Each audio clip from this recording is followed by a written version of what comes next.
maanta waxaan idin tusayaa sidan u sameeyey lasagna aad iyo aad u macaan. marka ugu horeysa waxaan sameynaynaa the red sauce, waxa weeyaan suugada. hilibka duqada abaad ku ridaysaa digsiga, waad burburinaysaa, kabacdi waad yara shiilaysaa ilaa intuu brown noqonayo, digsiga ku yara dhagayaba ma gubanayo. kadib waxaan ku daray carrot, celery iyo basal, iyagoo frozen aan isticmaalaya aniguba waad googosan kartaa mid fresha.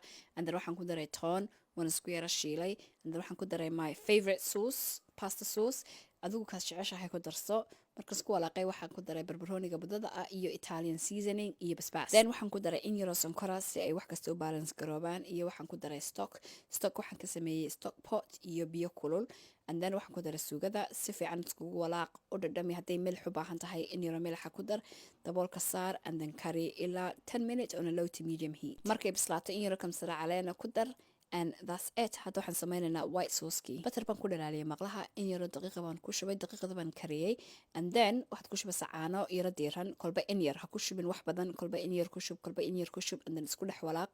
and then ilaa intay noqonayso sidaas smooth u noqonayso, waxaan ku daray filfil, in yaroo vegeta, haddaanad haysanin vegeta ma rabin ku darto milix. aad bay u fudud tahay runtii, but just waqti bay u baahan tahay inaad walaaqdid. hadda wax kastaan isku daraynaa. so suugadii baan ku riday madibada, and then waxaan isku ridaya baastadan uma baahna inaad karisid, already way karsan tahay, waqti badanna ma qaadanayso. so baastada saaraysaa, suugada, white sauce, cheese, saas baad isku dul saaraysaa ilaa iyo intay suugada iyo baastaduba dhammaanayaan. xagga ugu sarreysa markaad gaadhid, sooskaad ku wada shubaysaa, cheesekaad ku shubaysaa. cheesekan isticmaalay waa mature cheddar iyo mozzarella cheese.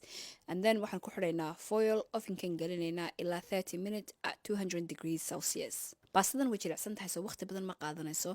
30 minutes kabacdi foilka baan ka qaaday, and then ovenkan ku celiya haddana 10 minutes ilaa inta dusha ka casaanayso. kamsar caleen baan dusha kaga daray, and that's it.